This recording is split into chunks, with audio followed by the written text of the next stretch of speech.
한때 경제대국으로 불리던 일본은 끝없는 침체 속에서 허우적대고 있습니다. 젊은 세대는 일본에는 미래가 없다며 한국으로 떠나고 있습니다.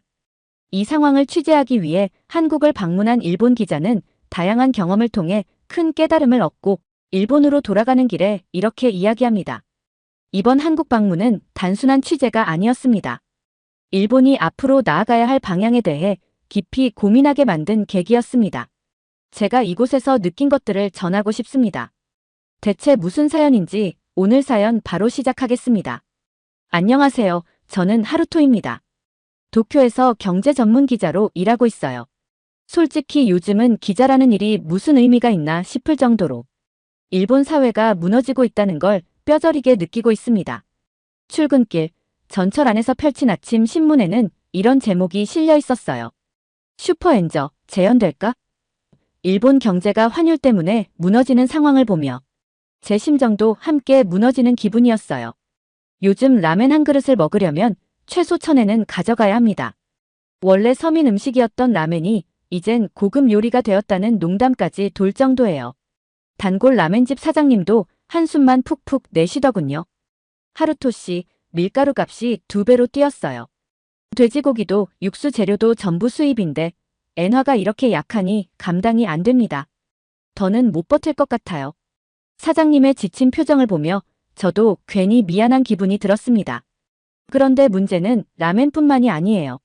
쌀까지 부족하다는 소식도 들려왔습니다. 일부 언론에서는 관광객들이 쌀을 너무 많이 먹어서 부족해졌다는 엉뚱한 주장을 하기도 했습니다. 하지만 데이터를 살펴보면 이는 다소 과장된 이야기라는 걸 알 수 있었어요. 일본 정부의 정책 실패를 외부로 돌리려는 얕은 수작이었죠. 제 집도 예외는 아니에요. 수도요금, 전기요금, 심지어 식비까지 다 올라갔으니까요. 생활비가 줄줄 새는데 월급은 꿈쩍도 하지 않으니 어떻게든 버텨야만 하는 상황이죠. 경제 전문 기자로서 이런 현실을 매일 접하지만 이제는 보도할 만한 희망적인 소식조차 찾기 힘들어요. 최근 일본 언론에서는 새로운 현상에 대해 보도하기 시작했습니다. 젊은 세대, 한국으로 떠나다라는 제목의 기사였어요. 처음엔 과장된 이야기라고 생각했지만 내용을 읽다 보니 무시할 수 없는 흐름이었습니다. 일본의 젊은이들이 한국으로 이민을 선택하는 이유는 다양했습니다. 한국의 빠른 경제 성장, 활기찬 문화, 그리고 디지털화된 생활 환경이 큰 매력으로 작용하고 있었어요. 일본에서 저성장의 벽에 갇혀 답답함을 느끼던 청년들이 한국에서 새로운 가능성을 찾고 있다는 겁니다. 도쿄는 여전히 화려한 도시로 보이지만 그 안에는 미래를 찾지 못해 좌절하는 젊은이들이 점점 늘어나고 있었습니다. 그러던 중 상사로부터 새로운 지시가 내려왔습니다. 하루토 군, 이번에 한국에 가서 취재를 해보게. 한국과 일본의 현재 상황을 비교할 자료를 가져오면 좋겠어. 상사의 지시가 떨어졌을 때 솔직히 기분이 썩 좋진 않았습니다. 한국, 일본과 크게 다를 게 없겠지. 적당히 서민 경제가 고통받고 있는 상황이겠지. 이런 선입견이 머릿속에 자리 잡고 있었거든요. 그런데 준비를 하다 보니 이상하게도 신경이 쓰였습니다. 요즘 뉴스에서 한국의 기술력과 경제 성장에 대한 이야기가 자주 나오더군요. 게다가 주변에서 한국은 젊은이들이 활기차게 사는 나라야라는 말을 들었을 때 저는 약간의 호기심이 생겼어요. 일본에선 느낄 수 없는 활기라니 정말 그런 곳일까?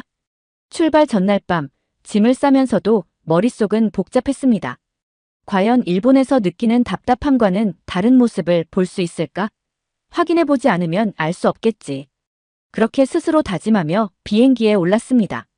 그날 도쿄의 하늘은 잿빛이었어요.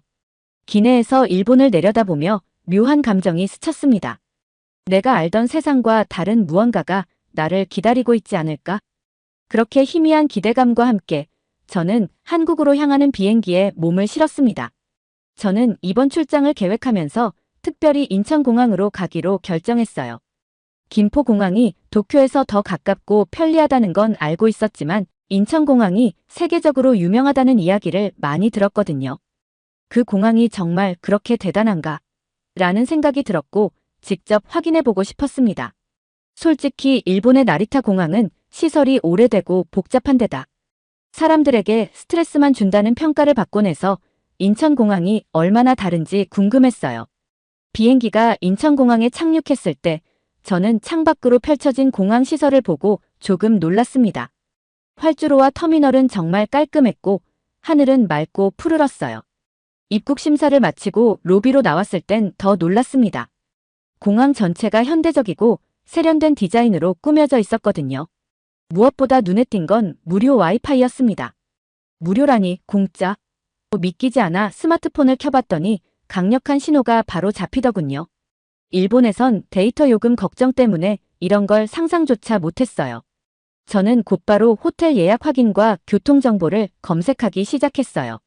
모든 게 순식간에 해결됐습니다. 공항에서 강남으로 이동하기 위해 택시를 호출했는데 이 과정도 너무 간단했어요.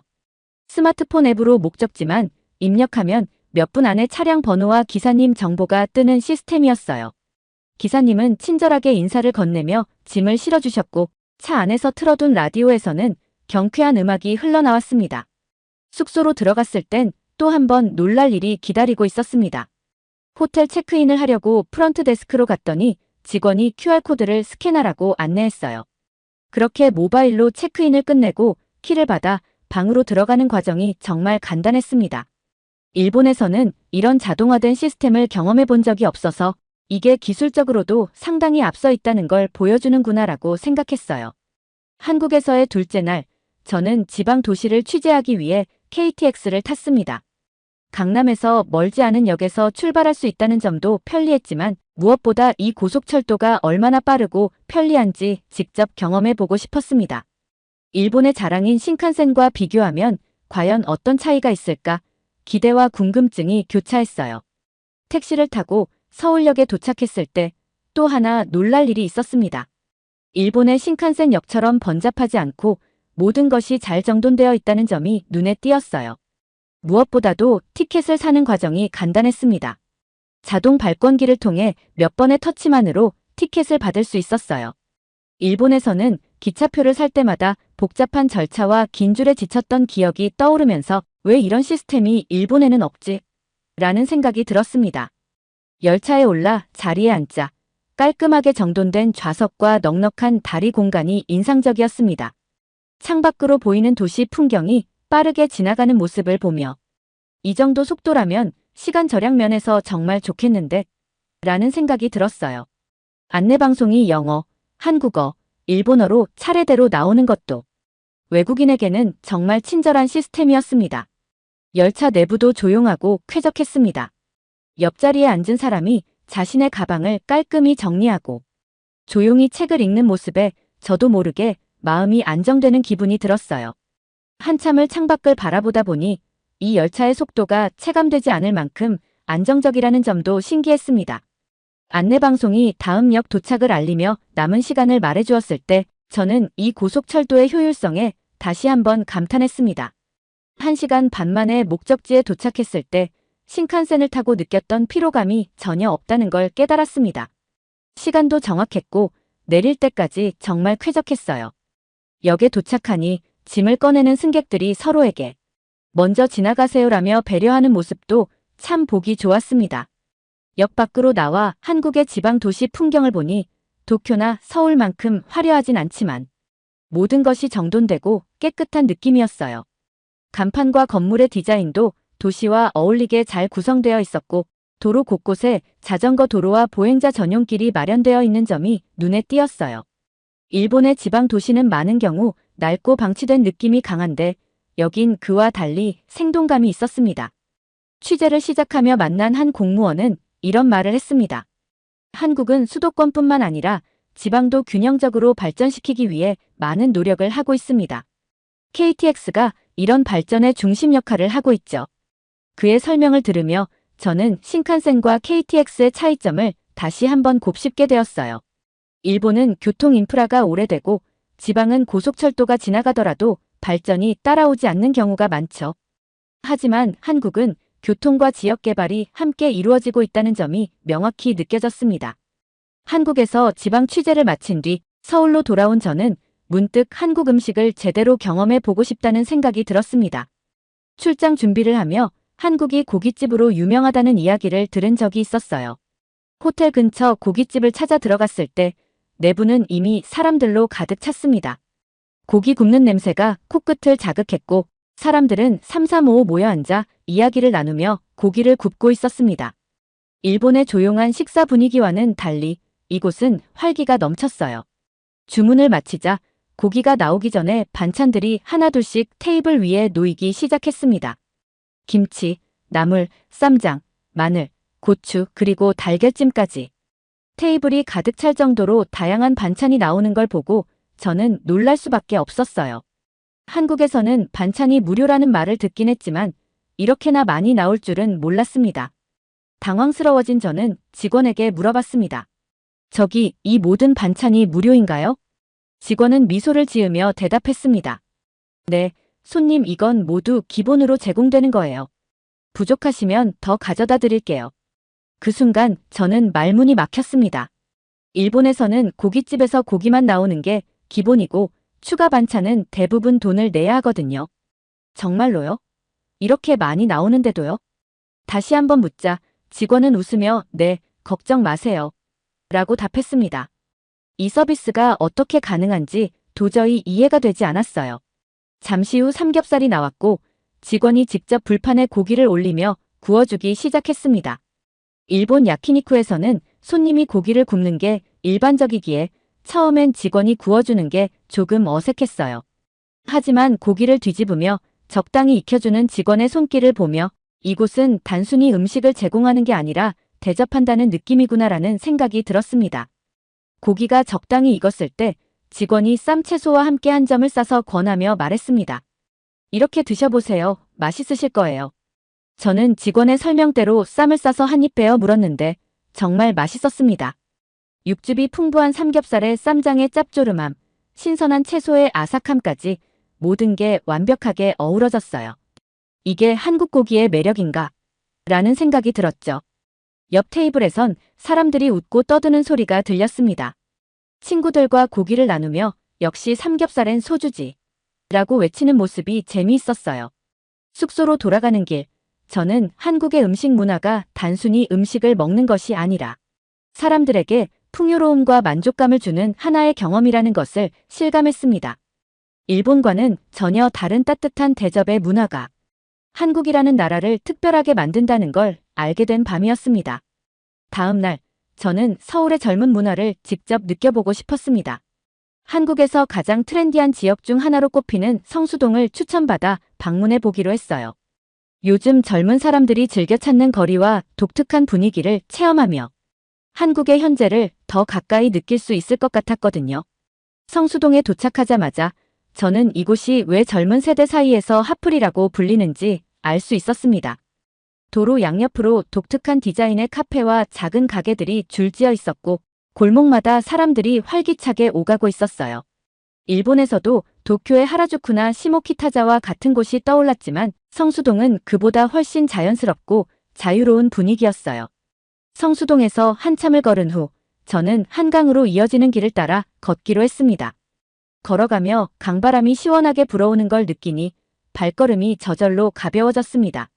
강변에 도착하자 펼쳐진 풍경은 또 다른 놀라움이었어요. 돗자리를 깔고 피크닉을 즐기는 가족들, 배달 음식을 나눠 먹는 친구들, 강변을 따라 산책하는 연인들로 강변은 마치 축제처럼 북적였어요.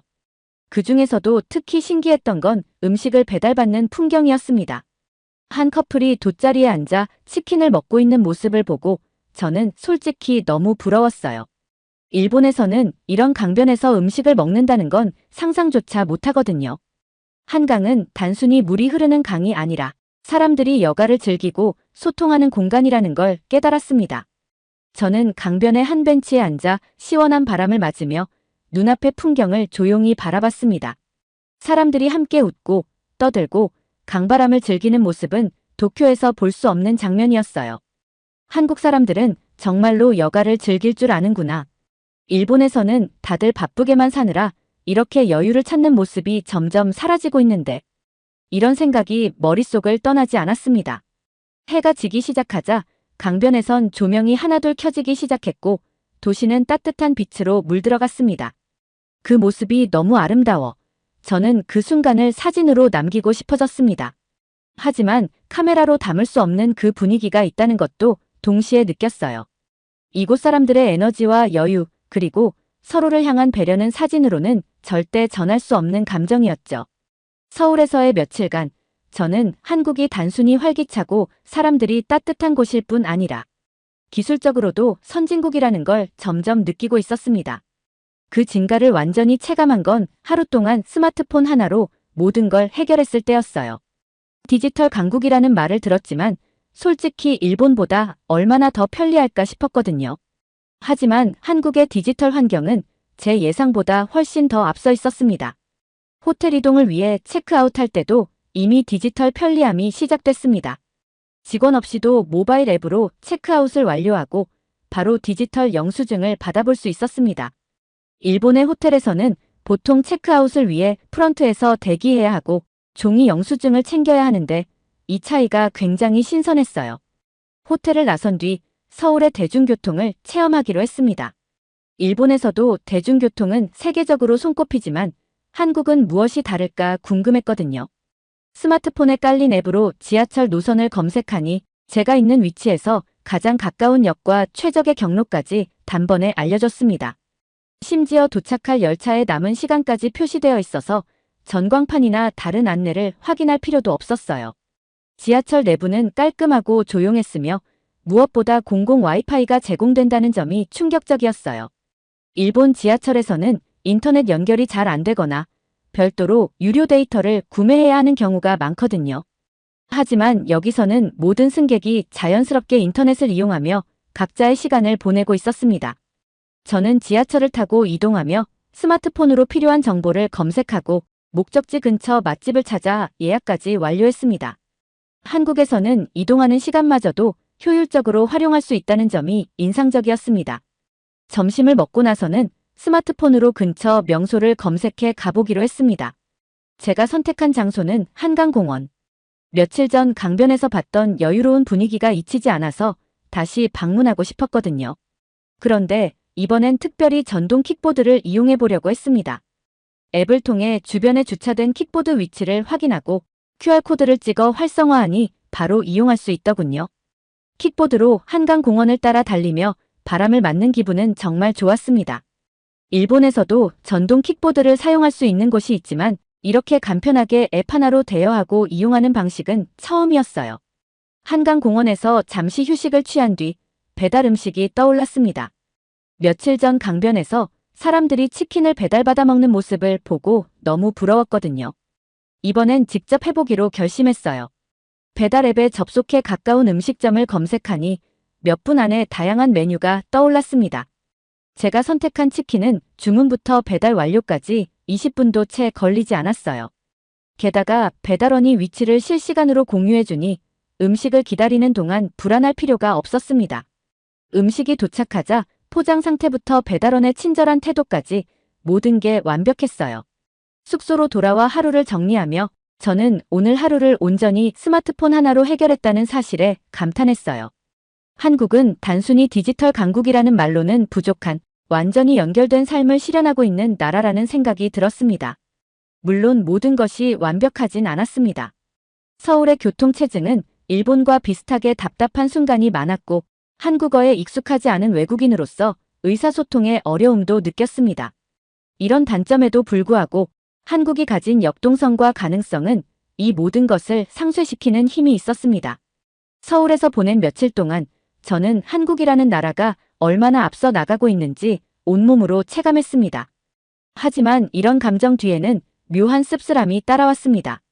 한국과는 정반대로 일본의 현실이 떠올랐기 때문입니다. 오늘은 한가로운 아침을 보내며 한국에서의 여정을 돌아볼 시간이 있었습니다. 창밖으로 보이는 서울의 활기찬 거리와 시원하게 뻗은 도로를 바라보며 제 고향 도쿄의 복잡하고 정체된 모습이 떠올랐습니다. 저는 스마트폰으로 일본의 최근 뉴스를 검색했어요. 예상대로 여전히 엔저와 관련된 부정적인 기사들로 가득 차 있었습니다. 슈퍼 엔저로 인해 일본 경제의 국제 경쟁력이 급격히 하락하고 있다. 수입 물가 폭등, 서민들 생활고 심화, 젊은 세대의 소비 심리 위축, 경제 성장의 한계. 그동안 한국에서 느꼈던 활기와 대조적으로 이런 뉴스들은 일본이 점점 침체되고 있음을 여실히 보여줬습니다. 일본에서는 집값과 물가가 오르면서도 임금은 제자리 걸음이고 젊은이들은 여유를 즐기기는커녕 미래에 대한 걱정만 하고 있습니다. 저는 이런 현실 속에서 한국의 젊은 세대가 여가를 즐기며 웃고 떠드는 모습을 떠올렸습니다. 그 차이는 생각보다 훨씬 더 컸습니다. 점심 무렵, 저는 숙소 근처에 있는 작은 공원으로 산책을 나갔습니다. 공원 곳곳에서 어린아이들이 뛰어놀고 커피를 들고 산책하는 사람들이 여유롭게 걸어가고 있었습니다. 그들을 보며 한국 사람들은 왜 이렇게 여유롭게 살아갈 수 있는지 고민하게 됐습니다. 분명 한국도 치열한 경쟁 사회로 알고 있었는데 이곳 사람들은 적어도 일상의 순간만큼은 자신을 즐기고 있다는 느낌이 들었습니다. 이 공원에서도 무료 와이파이가 제공되고 있었는데 스마트폰을 꺼내 다시 일본 뉴스를 읽어봤습니다. 이번에는 일본의 고속철도 관련 기사였습니다. 신칸센, 노후화 문제로 운영 중단 구간 발생이라는 제목이 보였습니다. 며칠 전 경험했던 KTX가 떠올랐습니다. 일본이 자랑하던 신칸센조차 노후화로 인해 유지 보수에 어려움을 겪고 있다니 이런 뉴스를 보며 저는 일본이 과거에 머물러 있다는 느낌을 지울 수 없었습니다. 한국에서는 고속철도가 단순히 빠르고 편리한 이동수단을 넘어 지방 도시와 수도권을 연결하며 전반적인 발전을 이끌어가는 모습을 목격했습니다. 하지만 일본은 오히려 지방 도시가 점점 소외되고 고속철도의 역할도 쇠퇴해가고 있다는 현실을 보니 씁쓸함이 밀려왔습니다. 저녁이 되어 숙소로 돌아가는 길, 저는 도쿄에 있는 친구와 전화를 걸었습니다. 한국은 정말 대단해. 스마트폰 하나로 모든 걸 해결할 수 있는 데다 사람들 삶이 이렇게 여유로울 수 있다니 믿기지 않을 정도야.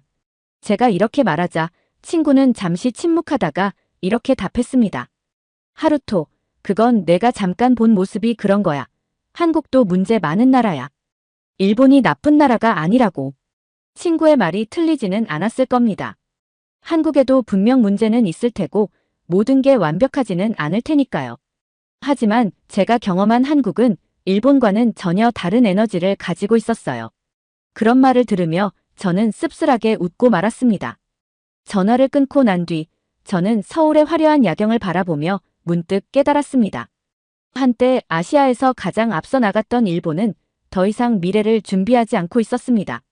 반면 한국은 끊임없이 변화를 만들어내며 미래를 향해 달려가고 있었죠. 두 나라가 비슷하다고 생각했던 저의 선입견은 이제 완전히 깨졌습니다. 한국에서의 마지막 날 아침, 저는 묘한 감정에 사로잡혔습니다. 서울에서 보낸 며칠 동안 저는 한국이라는 나라가 단순히 발전한 나라가 아니라 역동적인 나라라는 걸 느꼈습니다. 활기찬 거리, 따뜻한 사람들, 그리고 효율적인 시스템까지 모든 것이 저를 놀라게 했고 동시에 일본의 현실과 대조되어 씁쓸함을 남겼습니다. 캐리어를 챙겨 인천공항으로 향하는 택시에 올랐습니다.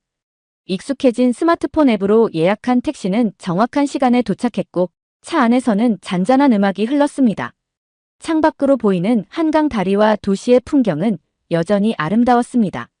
저는 택시 기사님께 공항까지 얼마나 걸릴까요?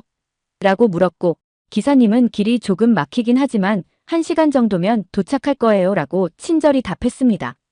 공항에 도착했을 때 저는 또 한 번 놀랄 수밖에 없었습니다. 출국장으로 향하는 길은 이미 여행을 떠나려는 사람들로 북적이고 있었거든요. 긴 줄이 이어져 있었고 사람들의 표정은 들뜬 기대로 가득 차 있었습니다. 요즘 일본 사람들은 이렇게 여행을 많이 다니지 않는데 엔저로 인해 해외여행이 크게 줄어든 일본과는 달리 한국 사람들은 여전히 적극적으로 해외로 나가고 있었습니다. 이 차이가 단순히 경제적인 이유 때문일까 아니면 사람들의 삶을 대하는 태도에서 기인한 것일까 하는 생각이 들었습니다. 체크인을 마치고 면세구역으로 들어섰을 때 저는 한국 브랜드로 가득 찬 매대를 보며 또 한 번 놀랐습니다. 패션, 화장품, 전자제품 모두 글로벌 시장에서 경쟁력을 갖춘 것들이었죠. 일본 브랜드도 한때는 이런 위치에 있었지만 지금은 그 영향력이 크게 줄어들었다는 현실이 떠올랐습니다. 왜 일본의 젊은 세대가 한국으로 떠나는지 이제야 조금 알 것 같았습니다. 한국은 변화와 도전을 두려워하지 않는 나라였습니다. 그곳에서는 새로운 가능성과 활기가 넘쳤고 그 에너지가 사람들에게 삶의 희망을 안겨주었습니다. 일본이 잃어버린 그 무언가가 분명히 그곳에는 있었습니다. 일본이 가진 섬세한 전통과 안정감도 분명 큰 매력으로 남아있지만 변화의 필요성은 더욱 크게 다가왔습니다. 이번 한국 방문은 단순한 취재가 아니었습니다. 일본이 앞으로 나아가야 할 방향에 대해 고민하게 만든 계기였습니다. 변화와 혁신이 없다면 일본은 과거에 머물러 있을 뿐이라는 사실을 다시금 깨달았습니다. 이제 일본으로 돌아가 제가 느낀 이 에너지를 사람들에게 전하고 싶습니다. 두 번째 사연 시작합니다. 호주의 중국인 이민자 문제가 심각해지자 중국인 이민자가 급증하고 있는 한국의 대응 방식에서 배울 점이 있는지 알아보기 위해 한국으로 온 호주 기자가 있습니다. 그 기자는 한국에서 다양한 경험을 하게 되고 호주로 돌아가면서 한국이라는 아름다운 나라가 고유한 문화와 정체성을 잃지 않기를 진심으로 바란다고 말하고 있는데요. 대체 무슨 사연인지 오늘 사연 바로 시작하겠습니다. 안녕하세요. 저는 잭 윈스턴입니다. 호주의 주요 일간지에서 기자로 일하고 있어요. 호주 시드니의 번화가를 걸으며 저는 깊은 생각에 잠겼습니다. 그 이유는 최근 제가 맡은 취재 주제, 우리나라의 뜨거운 감자, 바로 중국인 이민자 문제 때문입니다.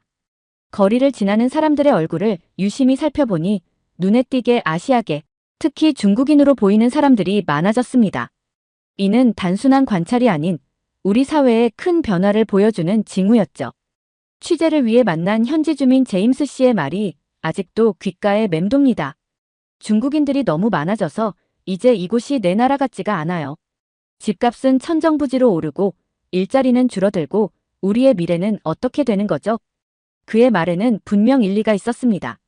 최근 몇 년 사이 호주로 유입된 중국인의 수는 기하급수적으로 증가했고 이로 인한 사회 경제적 영향은 무시할 수 없는 수준이 되었어요. 부동산 시장은 그 대표적인 예시였습니다. 시드니와 멜버른 같은 대도시의 주택 가격은 천정부지로 치솟았고 많은 호주인들은 내 집 마련의 꿈을 점점 멀어지게 느끼고 있었습니다. 중국인 투자자들의 공격적인 매입이 이러한 현상의 주요 원인 중 하나로 지목되고 있었죠. 경제적인 측면뿐만이 아니었습니다. 국가 안보에 대한 우려도 커지고 있었어요. 중국 기업들의 호주 시장 진출이 활발해지면서 이들이 우리 경제에 미치는 영향력이 점점 더 커지고 있다는 불안감이 팽배해졌습니다. 특히 농지나 항만 같은 전략적 자산들이 중국 자본에 의해 매입되는 사례가 늘어나면서 이에 대한 정부의 대응을 요구하는 목소리도 높아졌죠. 우리의 주권이 위협받고 있다는 말까지 나오는 실정이었습니다.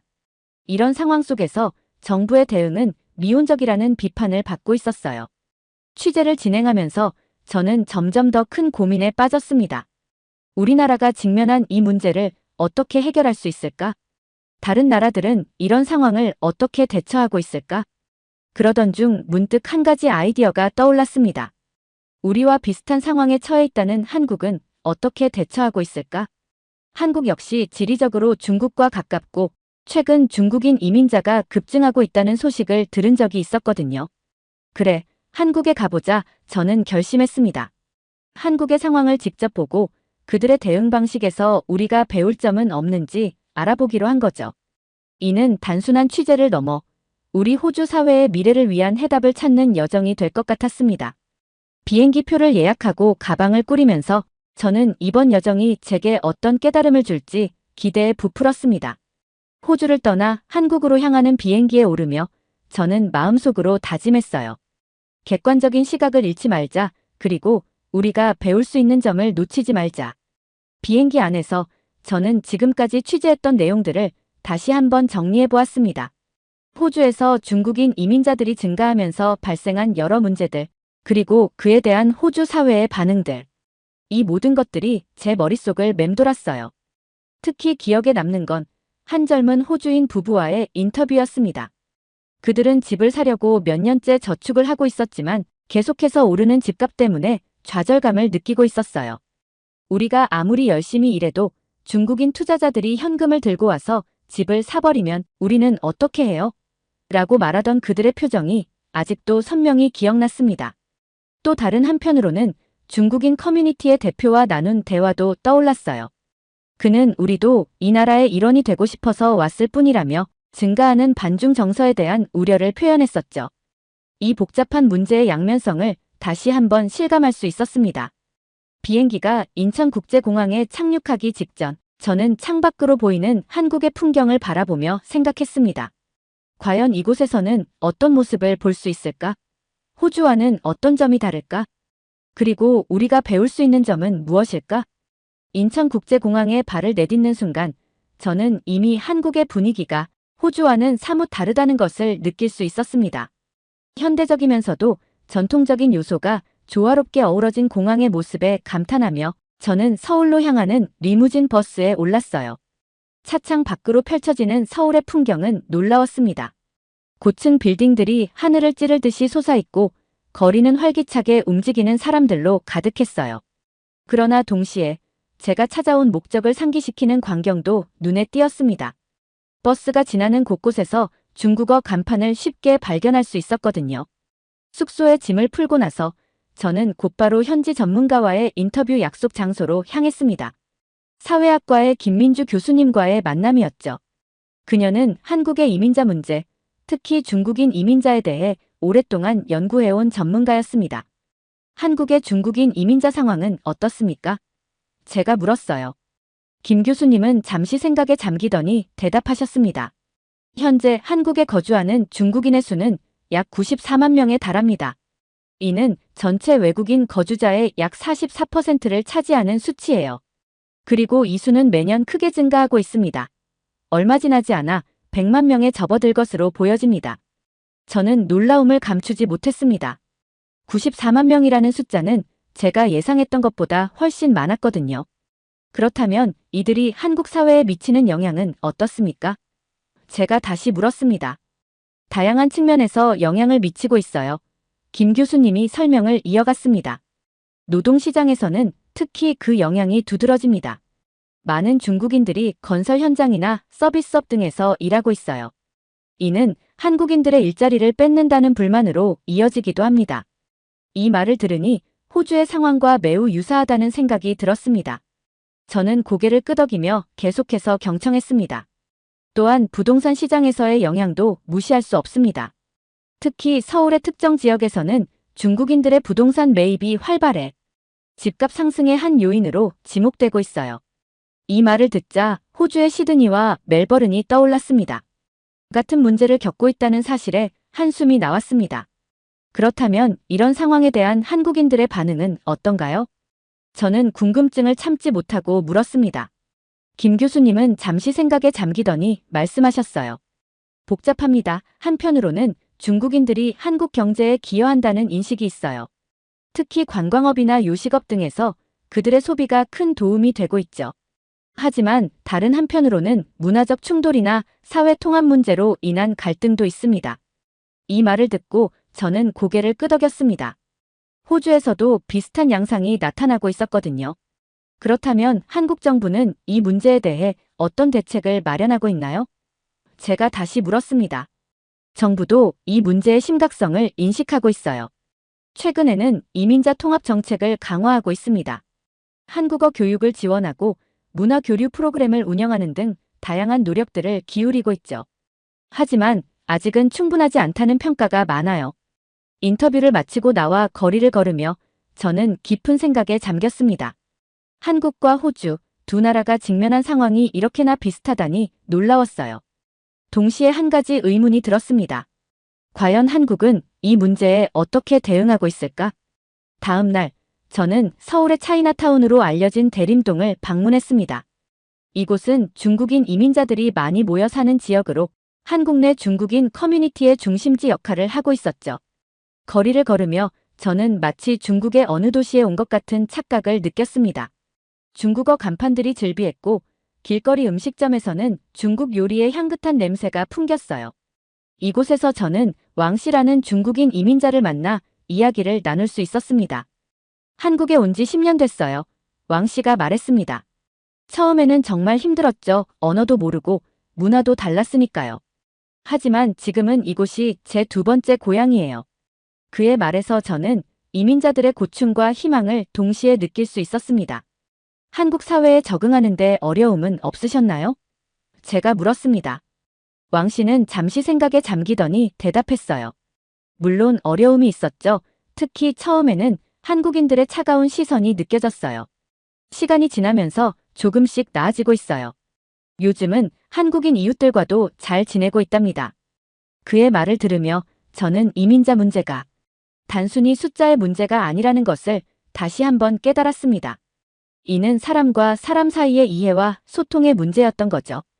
대림동을 나와 서울의 다른 지역들을 둘러보면서 저는 호주와는 또 다른 한국만의 특징을 발견할 수 있었습니다. 한국은 호주보다 훨씬 더 동질적인 사회였고 그만큼 외국인들이 눈에 띄는 듯 했어요. 지하철을 타고 이동하면서 저는 주변 사람들의 대화에 귀를 기울였습니다. 가끔 중국어로 대화를 나누는 사람들을 볼 수 있었고 그들을 바라보는 한국인들의 시선도 느낄 수 있었죠. 그 시선 속에는 호기심과 경계심이 동시에 담겨 있는 듯 했습니다. 이날 저녁 호텔로 돌아와 하루 동안의 경험을 정리하면서 저는 많은 생각이 들었습니다. 한국과 호주 두 나라가 직면한 상황은 비슷해 보였지만 그 세부적인 양상은 조금씩 달랐습니다. 특히 한국의 경우 중국과의 지리적 근접성과 역사적 관계로 인해 더욱 복잡한 양상을 띠고 있는 듯 했어요. 이는 단순히 이민자 문제를 넘어 양국 간의 정치적, 경제적 관계까지 고려해야 하는 문제였습니다. 이 모든 것을 종합해보니 한 가지 확실한 점은 이 문제가 결코 쉽게 해결될 수 있는 성질의 것이 아니라는 점이었습니다. 호주도 한국도 이 문제와 씨름하고 있었고 아직 뚜렷한 해답을 찾지 못한 듯 했어요. 다음 날 아침, 저는 일찍 일어나 정부종합청사로 향했습니다. 오늘의 인터뷰 대상은 법무부 출입국 외국인정책본부의 이 과장님이었습니다. 그는 한국의 이민정책, 특히 중국인 이민자에 대한 정책을 담당하고 있었죠. 청사에 도착해 이 과장님을 만났을 때 그의 진지한 표정에서 이 문제의 심각성을 다시 한번 실감할 수 있었습니다. 한국의 중국인 이민자 정책에 대해 말씀해 주시겠습니까? 저는 조심스럽게 질문을 던졌습니다. 이 과장님은 잠시 생각에 잠기더니 입을 열었습니다. 우리는 최근 몇 년간 중국인 이민자에 대한 정책을 크게 강화했습니다. 특히 불법 체류자 문제가 심각해지면서 말이죠. 그의 말에 저는 귀를 기울였습니다. 구체적으로 어떤 정책들이 있나요? 먼저, 비자 발급 요건을 강화했습니다. 단순 노무 인력의 유입을 제한하고 전문 인력 위주로 비자를 발급하고 있어요. 또한 불법 체류자 단속도 강화했습니다. 정기적인 단속은 물론 신고 포상금 제도도 운영하고 있죠. 이 말을 들으니 호주의 정책과는 사뭇 다르다는 생각이 들었습니다. 우리나라도 불법 체류자 문제가 있긴 하지만 이렇게까지 강력한 대응을 하고 있지는 않았거든요. 부동산 문제에 대해서는 어떤 대책을 마련하고 계신가요? 제가 다시 물었습니다. 이 과장님은 고개를 끄덕이며 대답했습니다. 네, 그 문제도 인식하고 있습니다. 최근에는 외국인의 부동산 투기를 제한하는 법안을 준비 중입니다. 특정 지역에서 외국인의 부동산 구매를 제한하는 내용이 포함될 예정이에요. 이 정책들을 들으며 저는 한국 정부의 적극적인 대응에 놀랐습니다. 호주에서도 비슷한 문제들이 있었지만 이렇게까지 직접적인 규제를 하지는 않았거든요. 그렇다면 이런 정책들이 효과를 보고 있나요? 저는 궁금증을 참지 못하고 물었습니다. 이 과장님은 잠시 망설이더니 대답했습니다. 어느 정도 효과는 있습니다. 불법 체류자 수가 줄어들고 있고 전문 인력의 유입은 늘어나고 있어요. 하지만 동시에 새로운 문제들도 생기고 있습니다. 규제가 강화되면서 일부 산업 분야에서는 인력 부족 현상이 나타나고 있어요. 또한 중국과의 외교적 마찰도 우려되는 부분입니다. 이 말을 들으니 문제의 복잡성을 다시 한번 실감할 수 있었습니다. 어떤 정책을 시행하든 그에 따른 부작용이 있기 마련이었고 이를 어떻게 조율해 나갈지가 관건이었던 거죠. 인터뷰를 마치고 나오면서 저는 한국 정부의 접근 방식에 대해 깊이 생각해 보게 되었습니다. 호주보다 더 적극적이고 규제 중심적인 정책을 펴고 있다는 점이 인상적이었어요. 하지만 동시에 그로 인한 새로운 문제들도 발생하고 있다는 점이 마음에 걸렸습니다. 청사를 나와 거리를 걸으며 저는 이 문제에 대한 해답이 과연 존재하는지 의문이 들었습니다. 완벽한 해결책은 없겠지만 각국의 상황에 맞는 최선의 방안을 찾아가는 과정이 중요하다는 생각이 들었어요. 그날 오후 저는 서울의 한 대학교를 방문했습니다. 이곳에서 한국인 학생들과 중국인 유학생들을 만나 이야기를 나눌 수 있었죠. 한국인 학생 연아 씨는 이렇게 말했습니다. 중국인 친구들과 함께 공부하면서 많이 배우고 있어요. 하지만 가끔은 문화적 차이로 인한 오해도 있죠. 중국인 유학생 리 씨는 이렇게 덧붙였습니다. 한국에서 공부하는 것이 제 꿈이었어요. 하지만 때로는 차별을 느낄 때도 있습니다. 그래도 점점 나아지고 있다고 생각해요. 이들의 이야기를 들으며 저는 이민자 문제가 단순히 정책적인 차원을 넘어 일상의 영역에서도 큰 영향을 미치고 있다는 것을 실감했습니다. 정부의 정책도 중요하지만 결국은 사람과 사람 사이의 이해와 소통이 가장 중요하다는 생각이 들었어요. 저는 한국의 접근 방식에서 배울 점과 우려되는 점을 동시에 발견할 수 있었습니다. 적극적인 정책 대응은 분명 효과가 있었지만 그로 인한 부작용도 무시할 수 없었죠. 다음 날, 저는 서울의 부동산 시장 현황을 직접 확인하기 위해 강남 지역으로 향했습니다. 이곳은 서울에서 가장 비싼 집값으로 유명한 곳이었죠. 부동산 중개업소를 방문하여 현지 전문가와 이야기를 나누기로 했습니다. 최근 몇 년간 이 지역 부동산 시장의 변화가 어떤가요? 중국인 투자자로 인해서 집값 변화도 있나요? 제가 물었습니다. 부동산 중개인 박 씨는 깊은 한숨을 내쉬며 대답했습니다. 변화가 정말 크죠. 특히 중국인 투자자들의 영향력이 점점 커지고 있어요. 그들은 현금을 가지고 와서 높은 가격에도 아파트를 사들이곤 합니다. 그렇다면 이로 인해 한국인들의 내 집 마련이 어려워지고 있나요? 제가 다시 물었습니다. 박 씨는 고개를 끄덕였습니다. 네, 맞습니다. 젊은 세대들은 특히 큰 어려움을 겪고 있어요. 집값이 너무 높아져서 평생 모아도 집을 살 수 없다고 생각하는 사람들이 많아졌죠. 이 말을 들으니 가슴이 무거워졌습니다. 호주에서도 비슷한 문제로 젊은이들이 고통받고 있었기 때문이죠. 정부에서는 이런 상황을 어떻게 대처하고 있나요? 제가 궁금해서 물었습니다. 최근에 외국인 부동산 구매에 대한 규제를 강화하고 있어요. 아직은 별다른 효과가 없어서 조금 더 지켜봐야 할 것 같아요. 부동산 중개소를 나와 강남 거리를 걸으며 저는 이 지역의 화려함과 활기찬 모습에 감탄했습니다. 동시에 그 이면에 숨겨진 서민들의 고통도 느낄 수 있었죠. 점심시간이 되어 근처 식당에 들어갔습니다. 그곳에서 우연히 한 직장인 부부와 이야기를 나눌 수 있었어요. 우리는 결혼한 지 5년이 됐지만 내 집 마련은 꿈도 못 꿔요. 매달 열심히 저축하지만 집값은 우리의 저축 속도보다 훨씬 빠르게 오르고 있어요. 아내 이 씨도 덧붙였습니다. 가끔은 정말 좌절감을 느껴요. 우리나라에서 집을 갖는다는 게 이렇게 어려운 일이 되어버렸다니.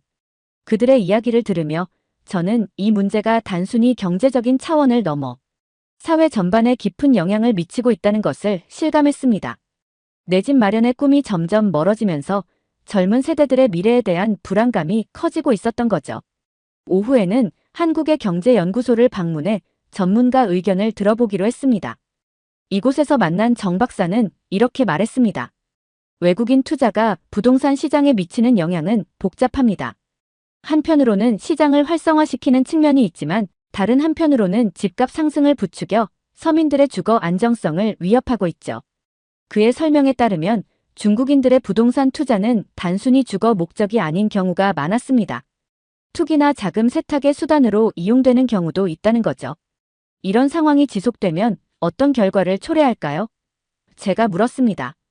정 박사는 심각한 표정으로 대답했습니다. 장기적으로 볼 때 사회적 불평등이 심화될 수 있습니다. 부동산을 소유한 사람들과 그렇지 못한 사람들 사이의 격차가 더욱 벌어질 거예요. 이는 사회 통합에 큰 위협이 될 수 있죠. 이 말을 듣고 저는 깊은 생각에 잠겼습니다. 호주에서도 비슷한 우려의 목소리가 나오고 있었거든요. 부동산 문제가 단순히 경제적인 차원을 넘어 사회 전반의 안정성을 위협할 수 있다는 점을 다시 한번 실감했습니다.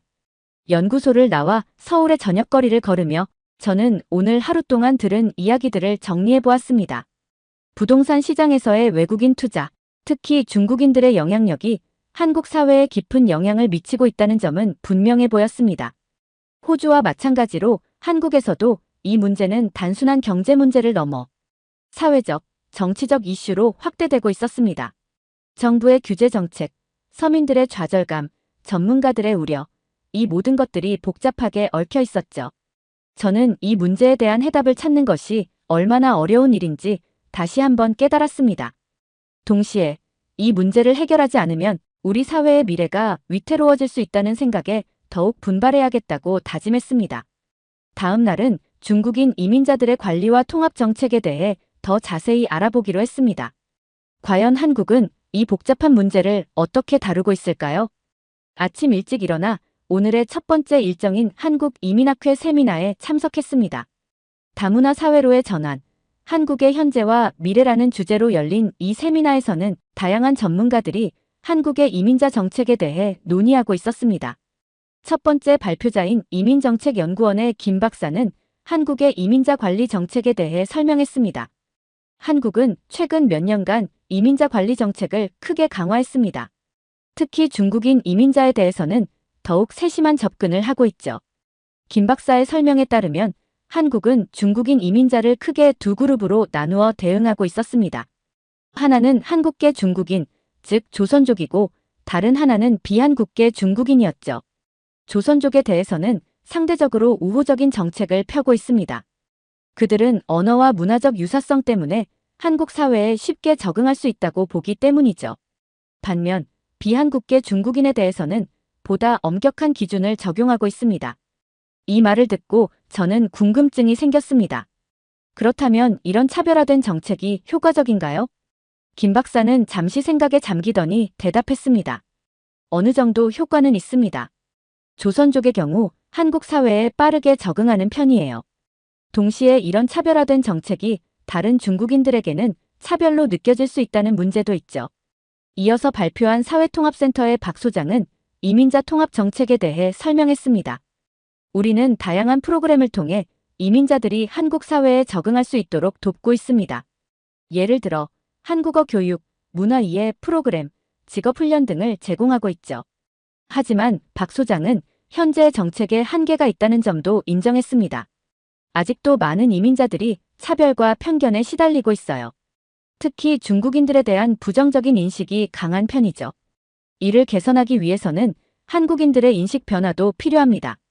세미나가 끝난 후 저는 한 중국인 이민자와 이야기를 나눌 기회가 있었습니다.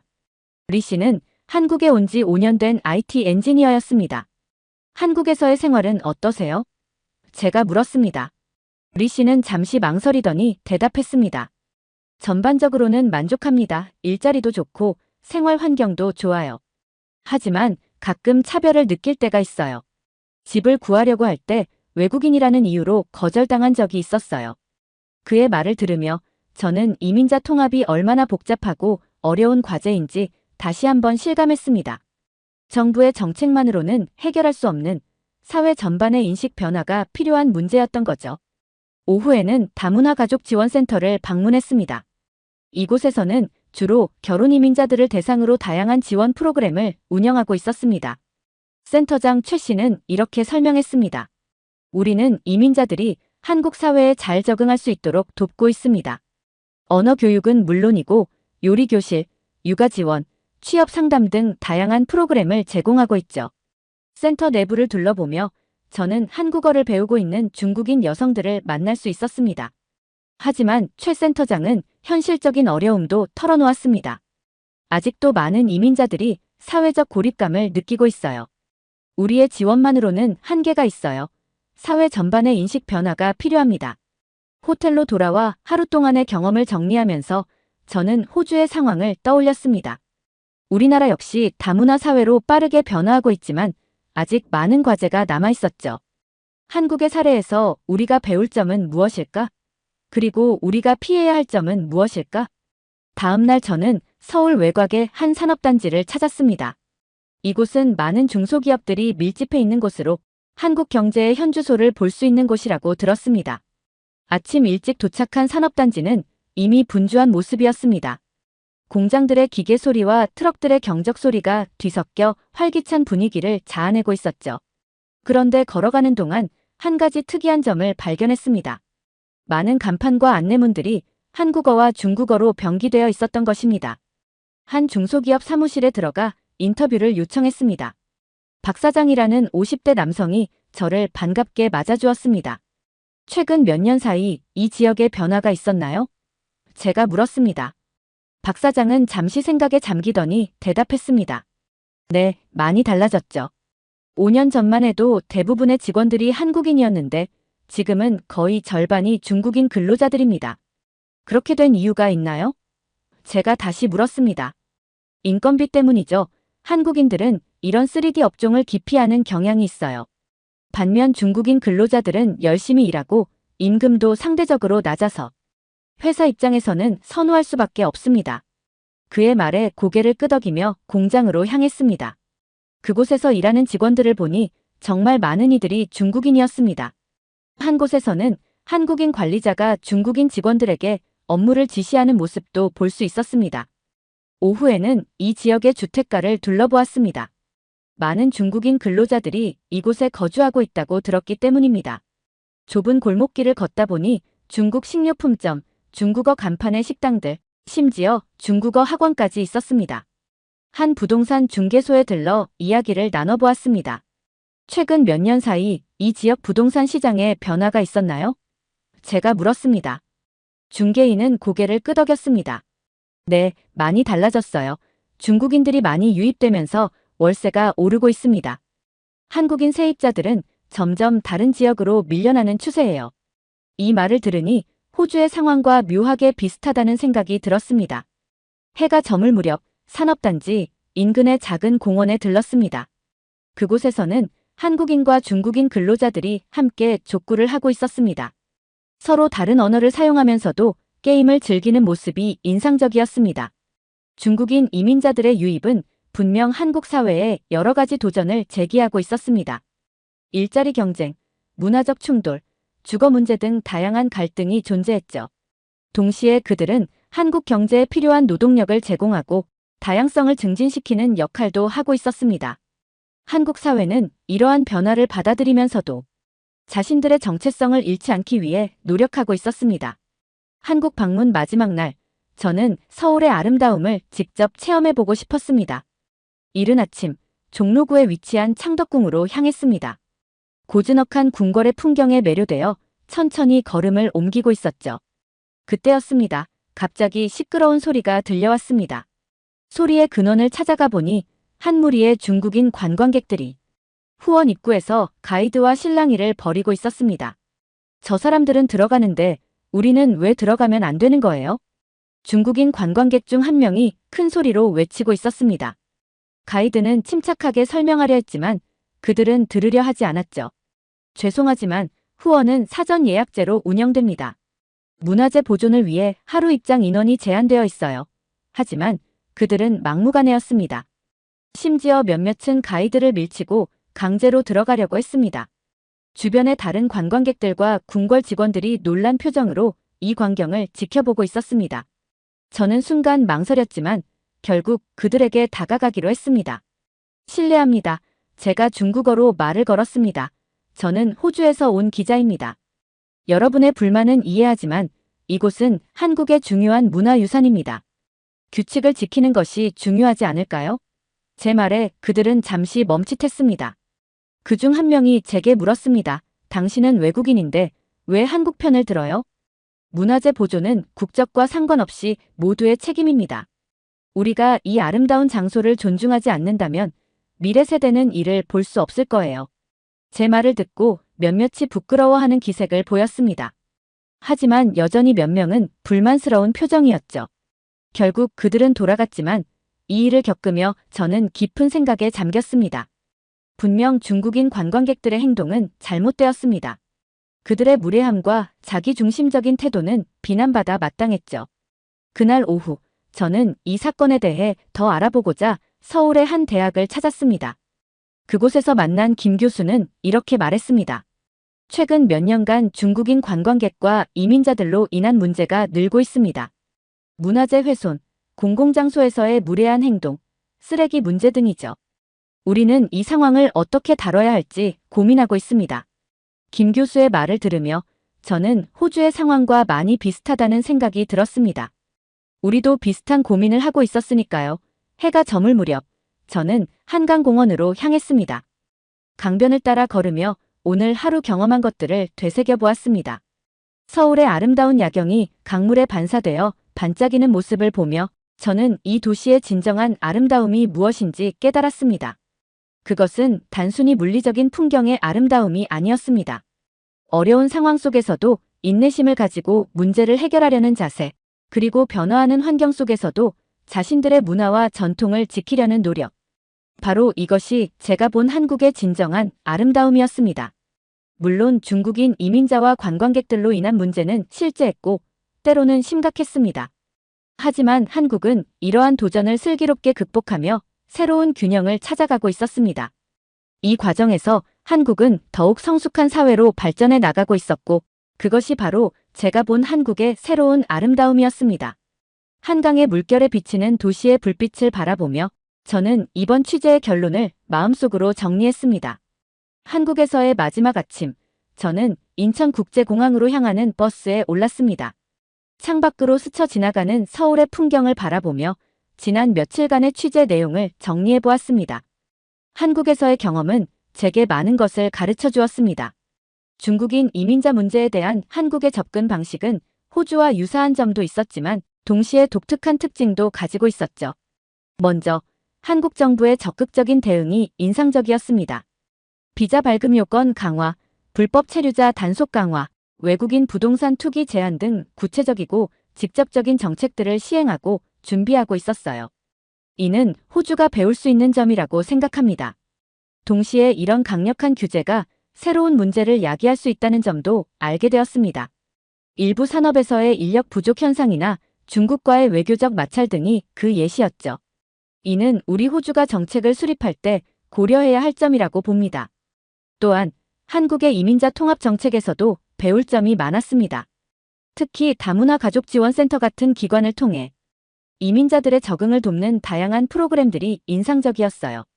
언어 교육, 문화 이해 프로그램, 직업훈련 등 실질적인 지원이 이루어지고 있었죠. 부동산 시장에 미치는 영향도 호주와 매우 유사했습니다. 중국인 투자자들의 공격적인 부동산 매입으로 인해 현지인들의 주거 안정성이 위협받고 있었죠. 한국은 아직 호주만큼 상황이 심각하지 않았지만 그들 역시 비슷한 길을 걸어가고 있었습니다. 저는 이 아름다운 나라가 중국인 이민자들로 인해 급격히 변화하지 않기를, 그들의 고유한 문화와 정체성을 잃지 않기를 진심으로 바랐습니다. 동시에 우리 호주도 마찬가지입니다. 우리의 다문화 정책이 성공을 거두어 다양성 속에서도 호주다움을 잃지 않기를, 그리고 모든 이민자들이 차별 없이 우리 사회의 일원으로 받아들여지기를 희망했습니다. 저는 노트북을 꺼내 이번 취재 기사의 첫 문장을 적기 시작했습니다. 한국과 호주 두 나라는 중국인 이민자 문제라는 같은 도전에 직면해 있다. 하지만 그 해법은 각국의 상황에 맞게 다르게 접근해야 한다. 이번 한국 방문을 통해 우리가 배울 수 있는 점과 경계해야 할 점을 모두 발견할 수 있었다. 이렇게 저의 한국 취재는 끝이 났지만 중국인 이민자 문제에 대한 고민은 여전히 계속되고 있습니다. 이는 우리 세대가 해결해야 할 가장 중요한 과제 중 하나일 것입니다. 앞으로도 이 문제에 대해 지속적인 관심과 연구가 필요할 것 같습니다. 오늘 사연이 재미있으셨다면 구독과 좋아요, 알림 설정까지 부탁드립니다. 더 재미있는 사연으로 돌아오겠습니다. 이상 감동탐험이었습니다.